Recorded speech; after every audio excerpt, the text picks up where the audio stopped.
All right, can you hear me? That's right. Come on in, come on in. Let's do it like this. Sing along with us, Unity. Come on in, welcome home. You are loved, you belong here now. No matter where you've been. Come on in, welcome home. You are loved, you belong here now. No matter where you've been. Come on in.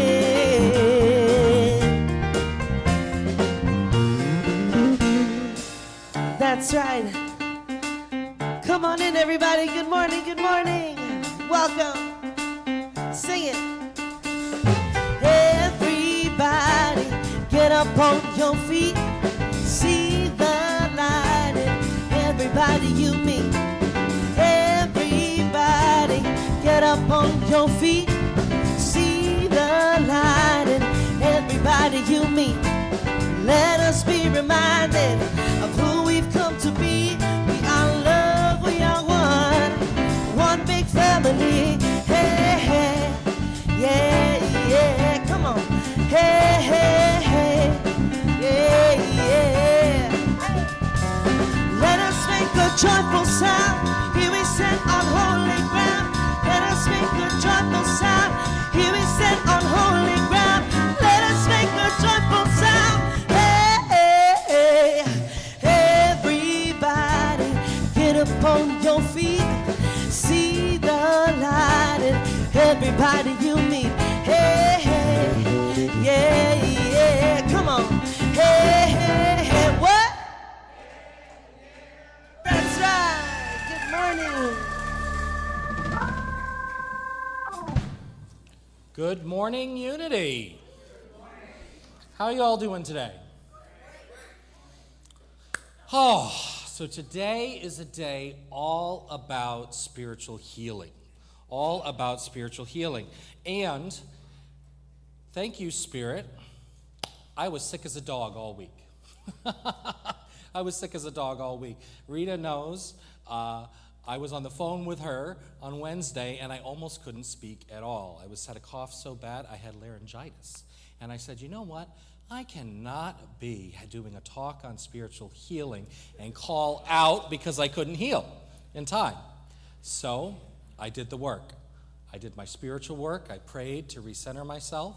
I went to the clinic. I listened to what the nurse practitioner told me. I took the time away from work. I worked from home all week, and I already knew that by Sunday morning my voice would be clear and I'd be able to do this, and that is my demonstration today to show you that it works. That it works. Because this has always been a healing movement. Healing in different ways, but also physical healing. Physical healing. Today, it's part of Women's History Month.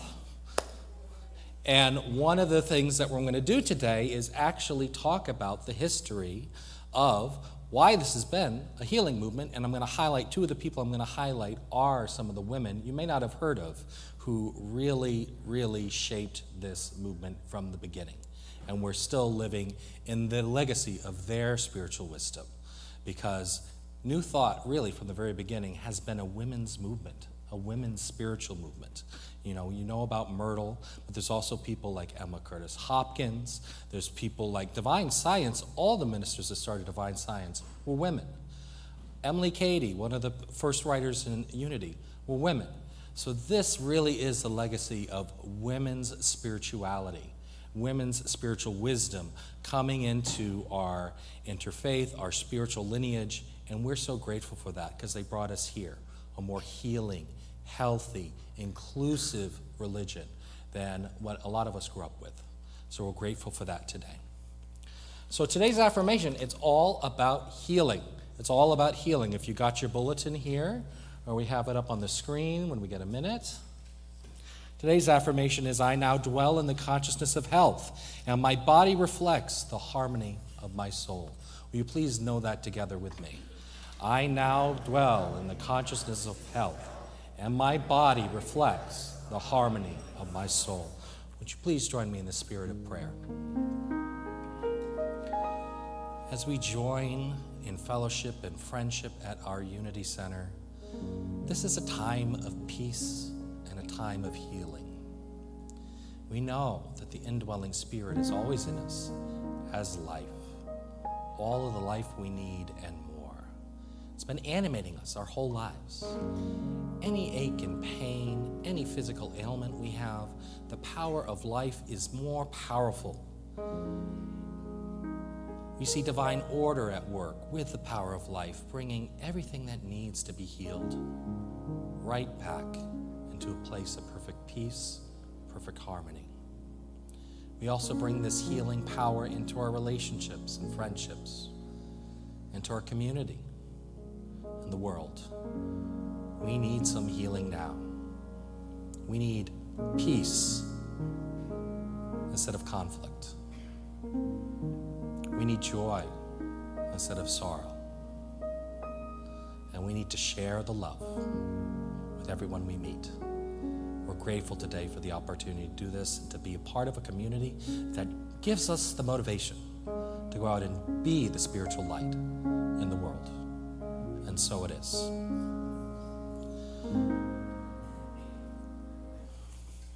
Won't you please stand and greet your fellow Unitics?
This is the best part for us, so we can continue this next door after the service.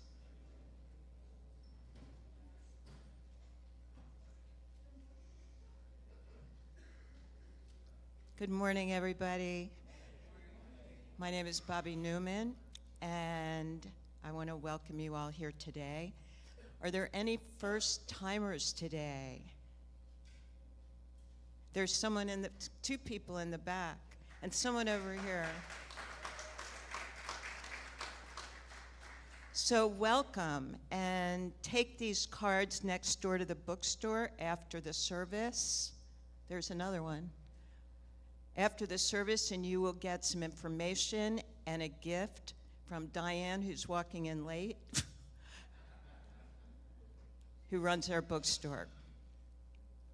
So, hospitality. First, I want to introduce a very important part of our service that all you newcomers will be blown away by, our music director and music. Thank you, Bobby. So good to see all of you this morning. He's here with us once again. We're very blessed to have Mr. John Rose at the piano and the keyboard. He's also back with us once again, our very good friend and a very good drummer, Mr. Gers Kuyak. And you know our featured soloist, Miss Danette Rivas, of course. And this morning we have a song from a New Thought singer-songwriter. We've done a lot of his music here. A guy by the name, you might know him, Michael Gott. And we also have a song from Michael Jackson, No, It's Not Thriller. Okay. Thank you. Is he cute or what? All right, so today is Women's Day, Women's Month. And today this is great, today in 1893 was the first women's basketball team at Smith College.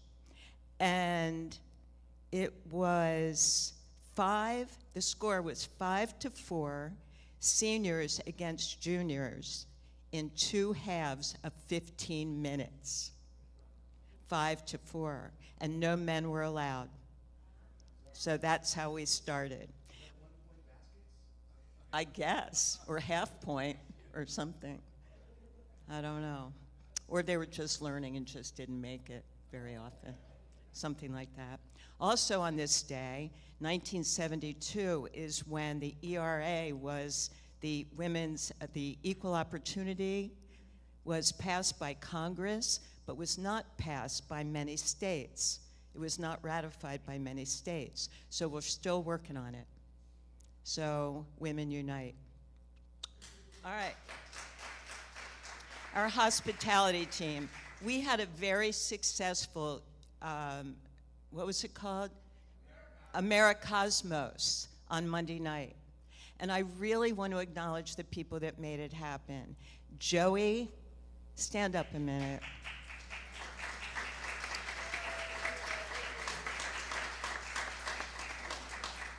Joey, thank you. And I want to thank Rita and Darby and all the people, there's so many that made that event happen. Bob and Peter. So I really got in touch with how amazing we are, how amazing this community is. So thank you to everybody for making that a really special occasion. The other thing I want to say about Women's Month is we have some very important women in this community. And we had 3 birthdays this week. And I was thinking about them because last Sunday was Doris's birthday. Last Monday was Michelle's birthday. And today is Darby's birthday. And Darby is on the beach with her son today, so she's having a very spiritual morning. But they are amazing women.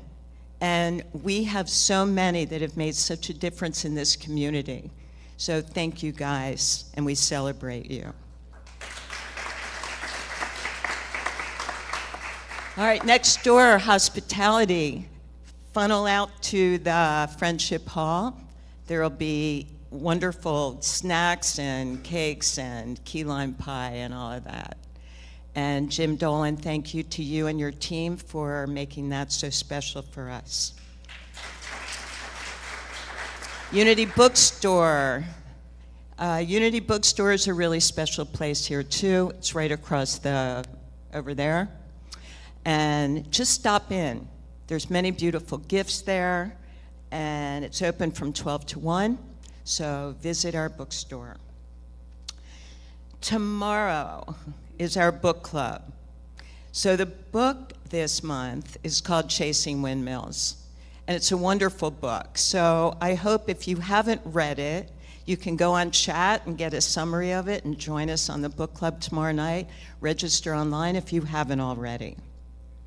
Tuesday is a class with Paul, The Places That Scare You. If you haven't read Pema Chodron's work, she is an amazing American Buddhist nun who has written some amazing stories and amazing books. The Places That Scare You, Tuesdays through April 7th. You're welcome to attend. Saturday, senior discussion group, Susan Silverman. And Robert run that. And I think Robert has music for you every week, too. So go to the senior group discussion group. I hear it really has benefited people greatly. Me. March 29th is the workshop I'll be doing, and what it says there is perfect. Listening that heals, speaking that connects, a practice in presence, compassion, and appreciation. It's a workshop for couples and for seniors. Bring a partner, bring somebody that you want to share with. So you'll just learn some tools, but it's really fun and really inspiring, so I hope you'll show up. And it's perfect that that's Palm Sunday, because everything is a metaphor for everything else. And Palm Sunday is about laying palms down for a comfortable walk. And I'm sure Nicholas well, next week you'll hear about that. But it's the same for couples and for friends, laying down a comfortable path for us to welcome their point of view and their world and really hear what matters to people. So come to that. There's flyers out in the waiting room. I don't know what you call that, out there. There's flyers about it, and please sign up online if you're coming so I know how much to print for everybody. So sign up online for that. Next Sunday is Palm Sunday, spiritual communion. So Paul will be doing that. Welcome to that. And you can get a memorial lily online. We heard that the website wasn't working to order that, but it is now. So do that. And if you have cats, don't put lilies anywhere where they can get at them, because it can be fatal to them. So I learned that, and I have them way on top of something where my cats can't get them. What's next? Palm Sunday. So, and April 5th is Easter Sunday. So that's when you'll get your lilies, and it'll be a wonderful day. Also, the women's group, Women of Unity, are going to the Wiener Museum in Hollywood. I looked it up, and it looks amazing. It's glass and ceramic. So I can't go on the Women's Day, but I will go another time. So Women of Unity, have fun there. Important town hall meeting. There's an important town hall meeting happening on April 12th at 12:45 in Friendship Hall. So you'll all be there already, but it's a really important meeting, so please show up there. And a reminder that everything I've talked about today is online on the happenings that Darby sends out on Thursdays, and it's there anytime you want to look. So that's the website that they just put up, and the daily word today. The daily word is healing. Aware of my wholeness, I am continually healing. So if you could say that with me. Healing. Awareness of my wholeness, I am continually healing. My body is in a continual state of healing. Cell by cell, tissue by tissue, my entire being is rejuvenated. Keeping this truth in mind helps me align my thoughts with wholeness. Prayer leads me to a peaceful, restful place where I become more aware of the pure life energy flowing through me. Here, I reconnect with my divine source and remember my divine nature is wholeness. Even when I feel less than healthy, I am an expression of infinite divine life. Life energy flows through me and repairs, replenishes, and renews my mind and body. I give thanks in advance for positive results as I affirm, I am whole, I am strong, I am free, and so it is.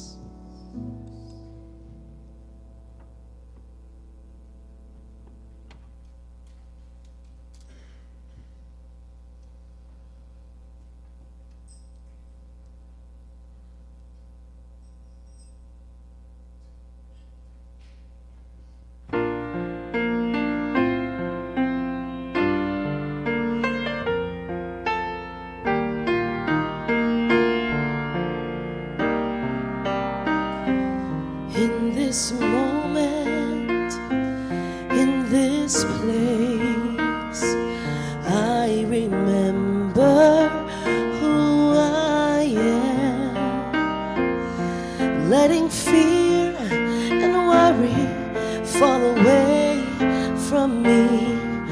I open my eyes and see there is only love. There is only love. Love that heals, love that sets me free.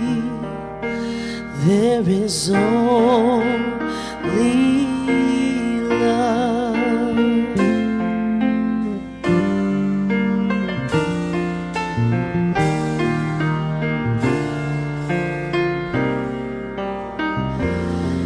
When I lose myself, when I feel I've lost my way, when I go inside and quiet my mind, I can hear Spirit gently say, there is only love. There is only love. Love that heals, love that sets us free. There is only love.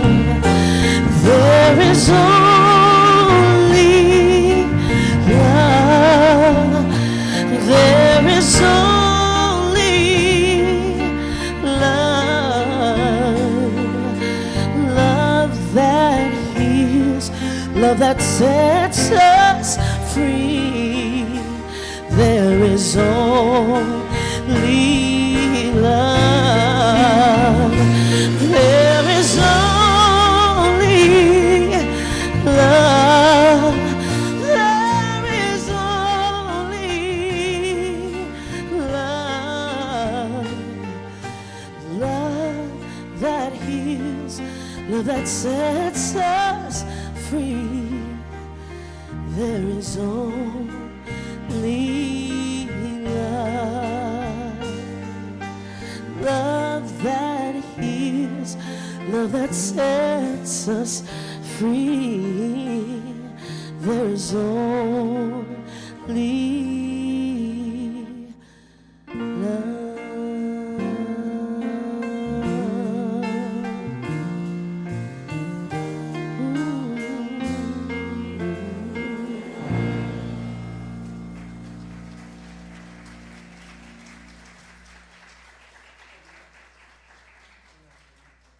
Thank you, guys. Thank you so much. Oh, I just needed a nice healing song like that. Thank you so much. You know, so much of New Thought spirituality can be boiled down to just that. If you could just remember that there's only love. wherever we are, whatever we're facing, the only reality is love. And just as soon as you turn towards it, just as soon as you remember, that's your experience. That's your experience. Now, what I want to talk today about is a little bit about where this idea, the spiritual path, come from, because it really is a movement. You walked into a Unity Spiritual Center, but we're a lot like a CSL, which is right across town. We're a lot like a group called Universal Foundation for Better Living, which was Johnny Coleman's church, just one of those right in Miami Gardens. And there's other groups that are very similar ideas, but where did these come from? Where did these ideas generate, and why is it a movement? What makes it a movement? What holds us together? So what we call New Thought spirituality draws on spiritual wisdom from a huge variety of sources. And I love to think and talk about this because I don't know if you guys know me, I am a total New Thought nerd. Total New Thought nerd. Just like some people nerd out about science fiction or fantasy or comics, technology, that kind of thing, and I do more than my share. Let me know if you ever want a Star Trek themed sermon. I got a couple of them cooking. There we go, John wants one. But I'm just as nerdy about these ideas, the teachers, and the history of this movement. So you've got ideas of mystical Christianity. You've got Buddhist ideas. You've got ancient Greek philosophy. And you've got Hindu wisdom, all wrapped up, feeding part of our spiritual thinking into this thought we call new. There really is nothing new in New Thought. But that's not what I want to talk to you about today. I want to talk about how the first truly modern expression of these ideas came to be. The teachers, the wisdom, and the key ideas that started a movement, that started it. Because it really did become a movement, much bigger than any one teacher or idea. So today I'm just going to focus on 3 spiritual teachers, just 3, and 1 idea from each. And they're powerful ideas, powerful spiritual truths that you can incorporate into your own healing practice. The big idea I want to leave you with is that New Thought is and always has been a healing movement. A healing movement. People come to this teaching, this path, to be healed. And healing comes from many forms. For most of us here today, the most powerful healing that comes from New Thought teaching is a healing from the hurtful, weaponized religion of our fundamentalist friends. A lot of people have been bruised or hurt by a kind of dogmatic spirituality. That's an important kind of healing, and it's a big reason why a lot of people come. A progressive, positive, practical spiritual path, one that celebrates the sacred value of all people, one that empowers you to get in the driver's seat of your own life, changes everything. But there's another path to healing, one that's maybe a little less emphasized today in New Thought, but many, many people have experienced real physical healing by using these spiritual tools. Spiritual healing. If you've been to a Unity Center more than a couple times in your life, I'm sure you've heard of the story of Charles and Myrtle Fillmore and their healing, how they used these tools and then were inspired to make Unity. That's not the story I'm going to tell you today. I'm going to tell you about 3 teachers you probably haven't heard of before Charles and Myrtle. How did Charles and Myrtle learn unity before unity? It's fascinating, so I hope you'll enjoy the journey with me. So the truly modern expression of the movement we call New Thought began with a man called Phineas Parkhurst Quimby. Who's ever heard of P.P. Quimby? We've got about 4 of you, and it's probably because I blabbed about it in Power Hour. Okay. Quimby was a clockmaker who lived in Maine in the mid-19th century. He was a very innovative, a man who loves to tinker, a nerd, you might say. So living in the 19th century was a dirty place, no ventilation, bad sanitation, burning wood and coal to heat or cook anything. So he was diagnosed with consumption, which was kind of a catch-all for respiratory illnesses. Now for this, he was given the very best medical treatment available at the day, mercury chloride, which rather than heal you, often just gave you mercury poisoning. Needless to say, it didn't really help. So he's desperate to be cured, looking around for different ways, anything he can do to improve his condition. And so he had a friend tell him, hey, I was having trouble breathing. I went and took a horse ride, and I felt a lot better. So he did. He took a horse ride trying to cure consumption. And you know what? He actually felt better. But Quimby was a smart guy, so he began to suspect maybe a horse ride didn't have anything to do with my healing. Anything to do with it. There must be some other factor, something about my expectations that healed me. He thought riding the horse would help, and it somehow did. Very interesting. So later, Quimby gets involved in something called mesmerism, which is the precursor to hypnosis. He worked with a partner who he would put in a trance, a hypnotic state. And this partner, he'd do clairvoyant healings. Have you ever heard of Edgar Cayce? Anyone here? Yeah. It was a bit like that, but in the mid-19th century. So what kind of treatments? Well, most of them were harmless, like drink a common herbal tea. Some of them were just absurd, though. One person, he said, eat a whole lemon and dunk your head in a rain barrel for a full minute, and that'll cure your tuberculosis. And it did. And it did. Amazingly, it worked, and people really were cured. Many, many people came to these demonstrations, these clairvoyant healings, and were healed. So Quimby, the nerd that he is, the tinkerer that he is, he gets to thinking. Obviously, eating a lemon and dunking your head in a rain barrel, that's not healing you, but something's going on here. People are being cured. What could it be? Then he had his big insight, this big idea. The people experienced healing because they believed they would be healed. They believed in the belief itself is what made them well. It's an effect that's well studied today. It's called the placebo effect, right? Placebo effect. Whenever we test a new medicine, they test its effectiveness against a sugar pill or something harmless like that. But the fact that kind of gets glossed over is that some percentage of people in these studies always experience an improvement in their condition even when they're given the sugar pill, because somebody in a lab coat gave them this medicine and told them it's a new treatment, and they thought they were going to be healed, and so they were. Because they believe they're taking a powerful new medicine, they're healed. So Quimby dug into that idea. Instead of blowing past it like some anomaly or some weird outcome we need to control for, Quimby dug deeper to try to understand why people's beliefs make them well. Quimby ditched his clairvoyant partner. He stopped doing the hypnosis, stopped the trances, stopped working with clairvoyant healing at all. No more dunking your head in a rain barrel and calling it a cure. Quimby worked directly with people's beliefs. Directly with people's beliefs, their thoughts. Quimby believed if people can get a new thought about their illness, they can be healed. Quimby was a practitioner.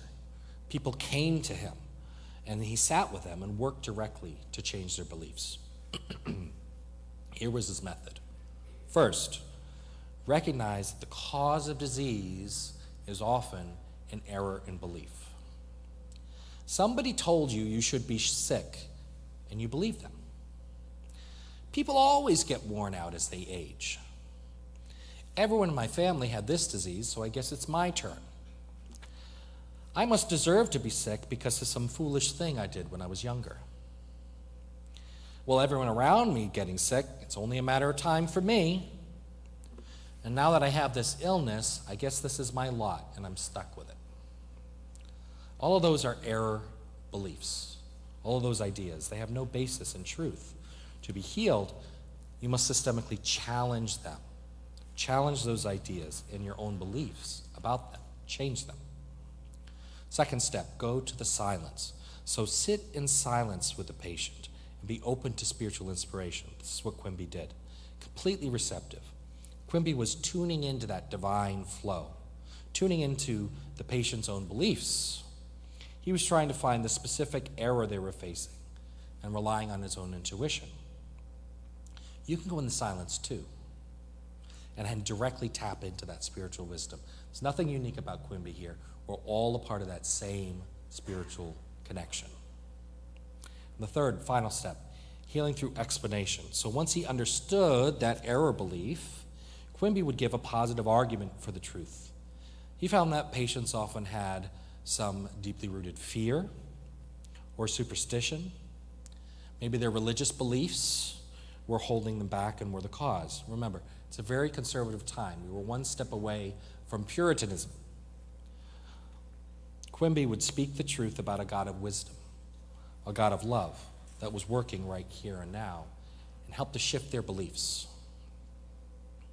So he's doing this, and thousands of people are coming to him. Thousands of people are being cured. Chronic illnesses healed. The seemingly incurable cured. It really was incredible. One of the people that came to Quimby was someone you may have heard of, Mary Baker Patterson, who later became Mary Baker Eddy. So she had a series of personal tragedies. Her story is really something. At the ripe old age of 22, she was widowed from her first husband and being abandoned and later divorced by her second husband by her early 30s. So imagine a widowed woman divorced in her mid-30s in the 19th century, trying to make it on her own. She had the spinal weakness and muscle spasms, and after everything she faced, she was nearly bedridden. Incredibly weak and in poor health, she was like Quimby, desperate to find a way to cure her illness.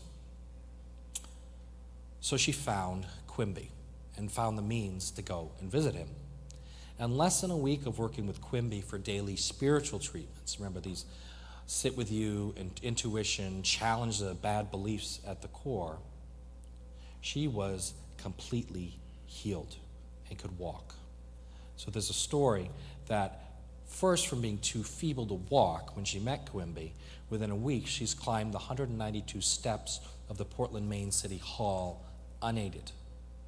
That's real healing, physical healing. She believed she could be well.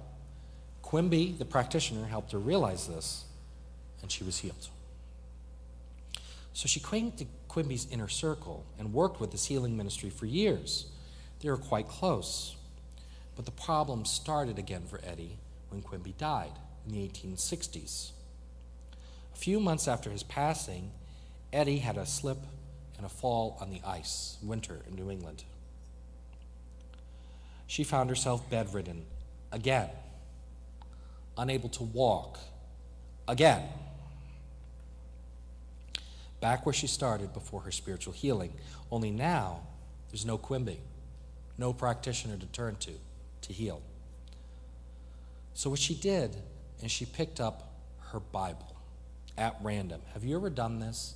You just pick up a spiritual book and open it at random to see where it lands, and then you get exactly what you needed in that moment. She did this, and this is the verse she opened to in the Gospel of Matthew. But Jesus, knowing their thoughts, said, "Why do you think evil in your hearts? For which is easier to say, 'Your sins are forgiven you,' or to say, 'Arise and walk,' but that you may know the Son of Man has power on earth to forgive sins." Then he said to the paralytic, "Arise, take up your bed, and go to your house." And he arose and departed to his house. So knowing their thoughts, remember, your thoughts are the cause of your sickness, Jesus said, "Why are you thinking evil? Why are you thinking these thoughts? Your sins, your error thoughts are forgiven. Arise and walk." To Eddy, this verse was a breakthrough. It was the whole key to spiritual healing. It's your thoughts that make you sick. It's your thoughts that keep you sick. And that indwelling spirit, the Christ, has the authority to release them. So you can let go of these thoughts which are holding you back. All you have to do is take up your bed and walk. Eddie's great spiritual discovery is that you don't need a spiritual healer. You don't need a man like Quimby to convince you that your beliefs are holding you back. You can turn right within to your indwelling power and be healed. You can heal yourself, change your thinking, and change your life. This was a powerful idea. Started a movement. She started Christian Science, which I'm sure you've heard of. It's still around today. And if the story of Christian Science stopped right there, we might all be Christian scientists. But it didn't. It didn't. So what happened? Well, Eddie decided that the spiritual revelation she had was unique, completely her own, and no one else could teach it except her. You had to read her book and interpret the scriptures through her spiritual key. She denied ever having been healed by Quimby and claimed to have taught him the method. I'm serious, guys. This is history. Despite him having thousands of healings and a whole healing practice before they ever met, she taught him somehow. Okay, human ego, pure and simple, human ego. So she locked down that theology of Christian Science right where it was in 1886. They still don't ordain ministers. They just have readers who read her old sermons from 100 years ago. She's the one and only minister of Christian Science. Imagine having a minister who only reads their old rehashed sermons. Not a thriving, energetic service. Now imagine you haven't heard a sermon younger than 100 years. Not good. Here's another symptom of having their theology locked in place. You probably, if you know one thing about Christian Scientists, you probably know they don't take medicine. They don't take medicine. Why is that?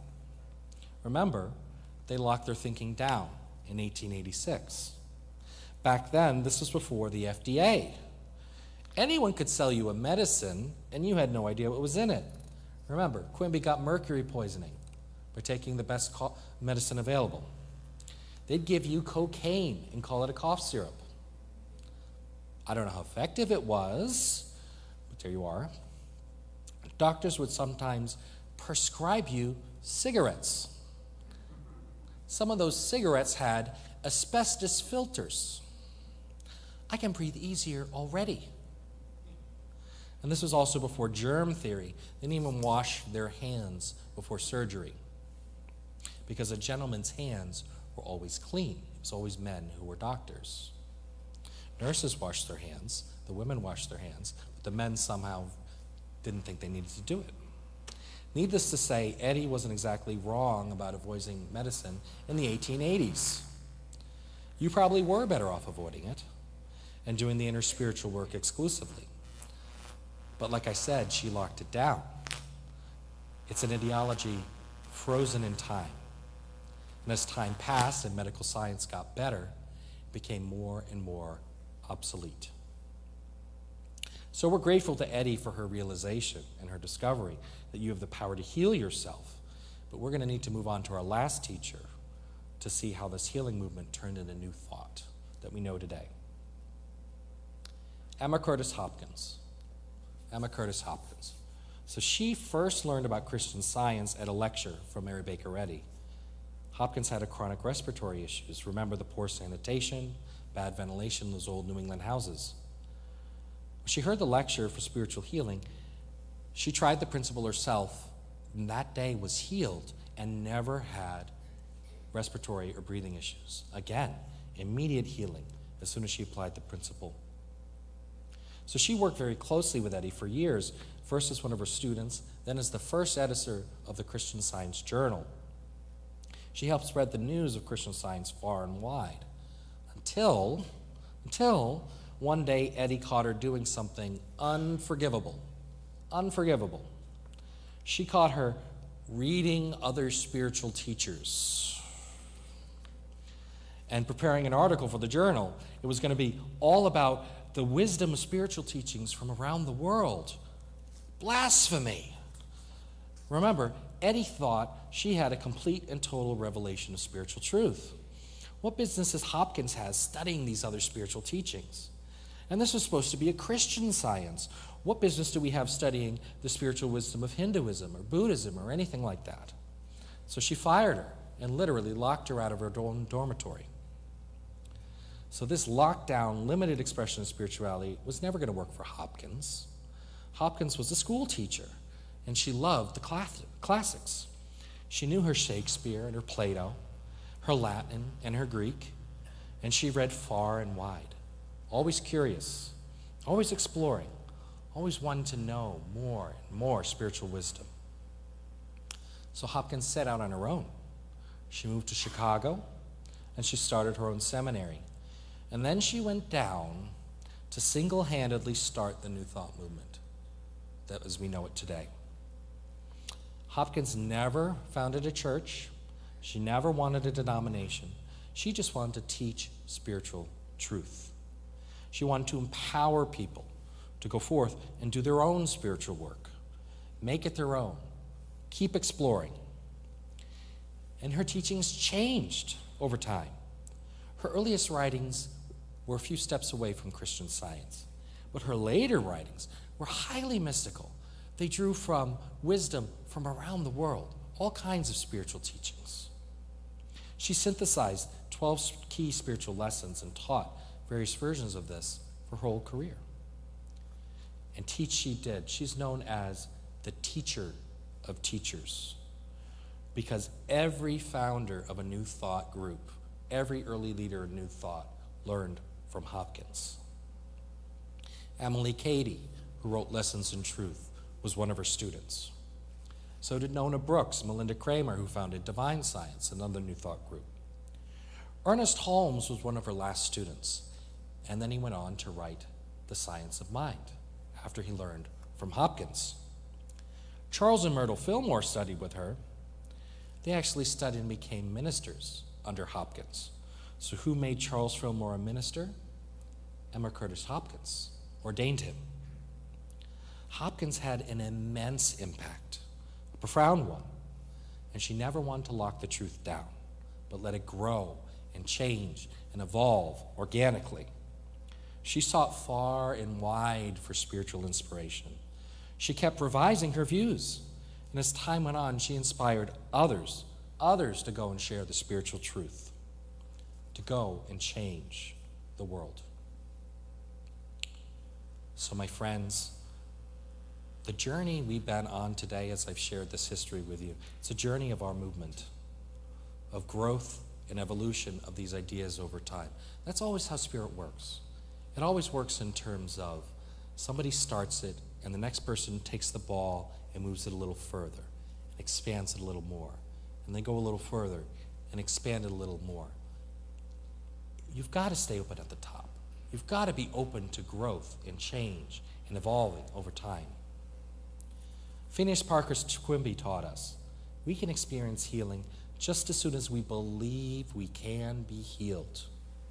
Change your thinking and change your life. Mary Baker Eddy taught us we can do the healing work ourselves. The spiritual power is right within us, and we have authority to use it now and always. And Emma Curtis Hopkins teaches us to stay open at the top. Never stop speaking for spiritual truth. Seek far and wide and empower others to go forth and be the spiritual light in the world. You have the power right here to start a healing process. Change your thinking, claim your inner power, and be open wherever Spirit takes you. That's spiritual healing. You can use it to heal your body, to heal your relationships, and to heal the world. The method is the same. The healing power is the same. All we have to do is use it. And so it is.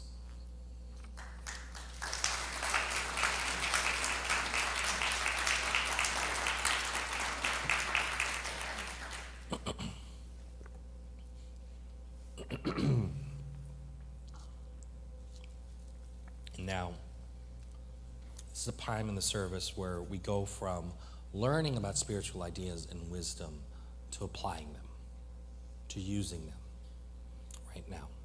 So I invite you to sit a little more comfortable right in your seat. Align your back straightly. Feel your shoulders relax. Feel your arms relax. And your feet are firmly planted right on this holy ground. And let's take a deep breath together in and release. This is a time of peace, a time of prayer, a time where we recognize our spiritual power. Feel yourself supported by your chair, grounded by this floor beneath you. Release those old bruises and hurts, the heavy weight of any weaponized religion or limiting stories we've carried.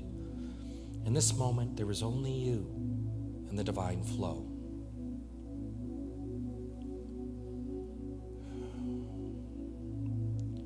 Our friend Phineas Parkhurst Quimby taught us that our beliefs shape our very experience. In the quiet of your own mind, gently ask, what is my error belief? Am I willing to let go of it today? Perhaps it's a belief in lack, belief in unworthiness, or belief your health is dictated by the past. Let's identify that thought now. See it for what it is. A temporary cloud that is passing by. And let's watch it dissolve in the light of truth. Replace it with a new thought. You are a divine being, designed for wholeness.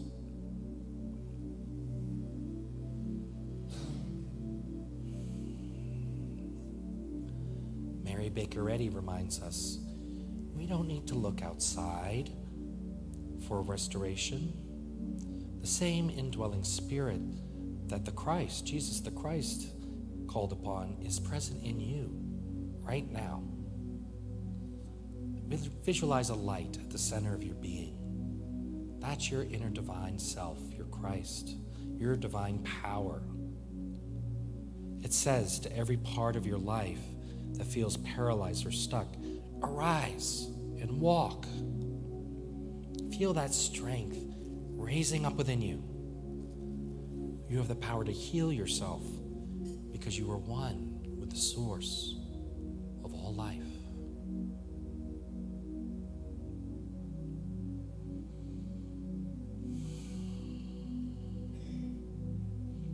Finally, we look to Emma Curtis Hopkins, the teacher of teachers.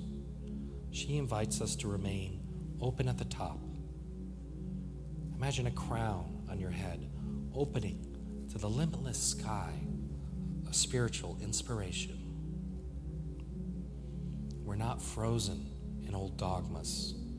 We're evolving, growing, and ever receptive to new wisdom.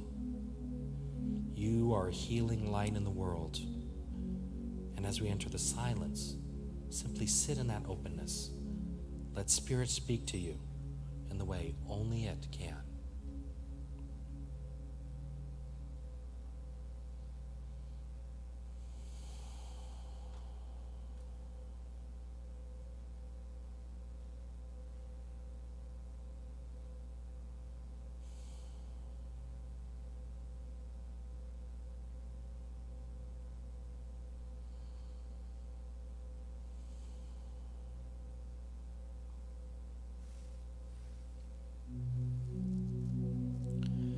Gently now, bring your awareness back to your breath.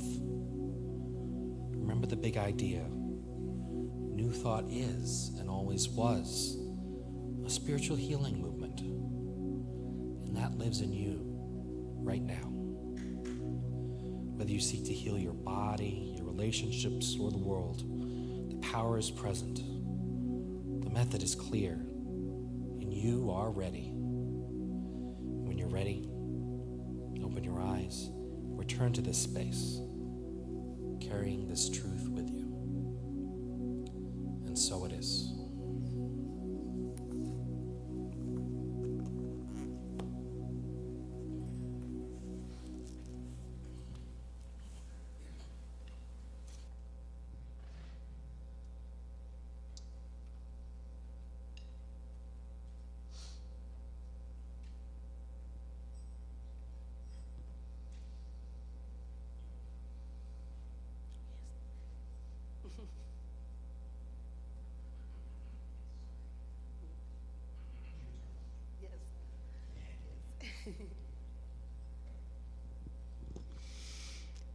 Thank you.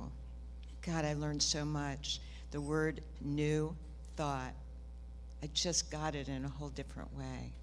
You know, one time I opened a book because I needed it. I ended a relationship with someone and he was really angry at me. And I opened a book to see a message, and it said, we are all catalysts for each other's growth and healing. And it allowed me to see that he had an opportunity for growth and healing, just like you gave for us. So thank you, Nicholas.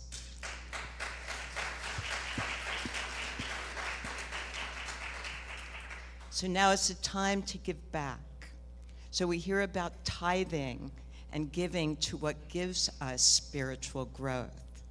So we give back today.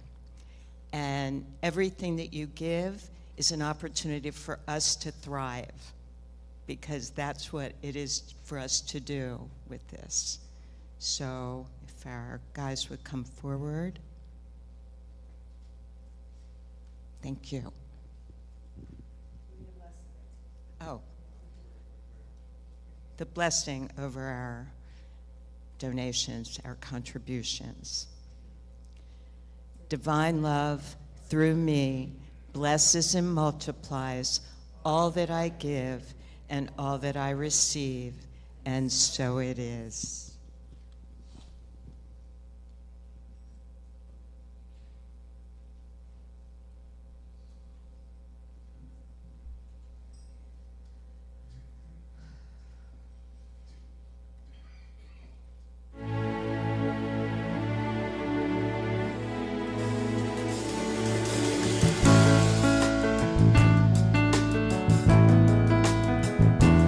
There's a place in your heart, and I know that it is love. And this place could be much brighter than tomorrow. And if you really try, you'll find there's no need to cry. In this place, you feel there's no hurt or sorrow. There are ways to get there. If you care enough for the living, make a little space, make a better place. Sing it, unity. Heal the world, make it a better place for you and for me and the anti-human race. There are people dying. If you care enough for the living, make a better place for you and for me. If you want to know why, there's a love that cannot lie. Love is strong, it only cares of joyful giving. If we try, we shall see. In this bliss we cannot feel fear or dread. We stop existing and start living. Then it feels that always love's enough for us growing. Make a better world, make a better world. Heal the world, make it a better place for you and for me and the anti-human race. There are people dying. If you care enough for the living, make a better place for you and for me. And the dream that we're conceived in reveals a joyful face. And the world we once believed in will shine again in grace. Then why do we keep strangling life? Wound this life, crucify its soul. For it's plain to see this world is heavenly. Be God's glow. We could fly so high. Let our spirits never die. In my heart, I feel you are all my brothers. us. Create a world with no fear. Together we cry happy tears. See the nations turn their swords into plowshares. We could really get there if you cared enough for the living. Make a little space to make a better place. Heal the world, make it a better place for you and for me and the entire human race. There are people dying. If you cared enough for the living, make a better place for you and for me. Heal the world, make it a better place for you and for me and the entire human race. There are people dying. If you cared enough for the living, make a better place for you and for me. Join the unity. Heal the world, make it a better place for you and for me and the entire human race. There are people dying. If you care enough for living, make a better place for you and for me. There are people dying. If you care enough for the living, make a little place for you and for me. There are people dying. If you care enough for the living, make a better place for you and for me. You and for me. You and for me. Heal the world we live in. Save it for our children. Heal the world we live in. Save it for our children. Heal the world we live in. Save it for our children. You and for me. You and for me. You and for me.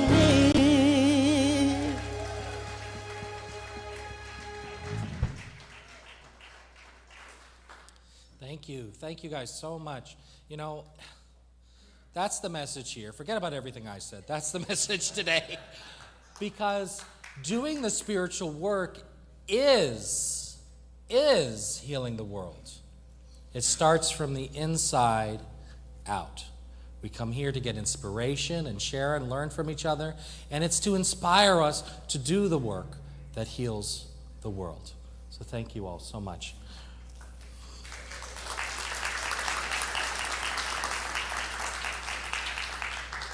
Let's come together one more time for some prayer. We have our prayer for protection together. And then, won't you please stand?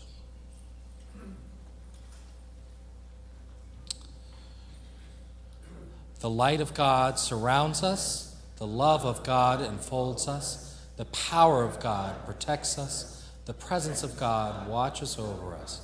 Wherever we are, God is. The God in us is working through us now to heal our lives and the world. And so it is. Thank you, Unity. Have a great week. All right, Unity. Join me. Come on. Let there be peace on earth and let it begin with me.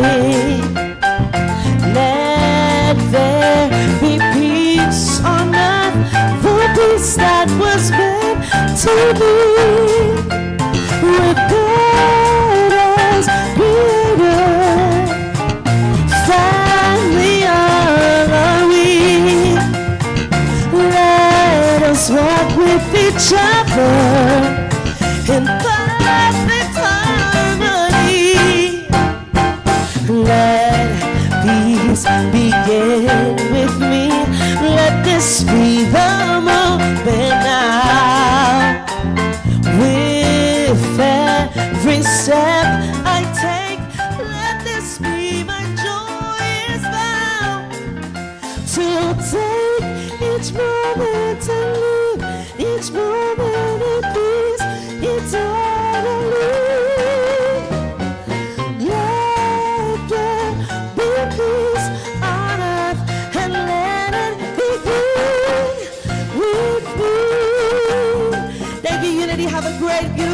St. Peter's and Joy Fellowship Hall. We'll see you on next one, Palm Sunday. Don't miss it.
Blessings are falling, are falling, are falling. Blessings are falling like a sweet, sweet rain. Blessings are falling, are falling, are falling on me. Beauty is falling, is falling, is falling. Beauty is falling like a sweet, sweet rain. Beauty is falling, is falling, is falling on me. Oh Lord, I receive your blessing. Oh Lord, I receive your grace. Oh Lord, I will dance forevermore. Oh Lord, I receive your blessing. Oh Lord, I receive your grace.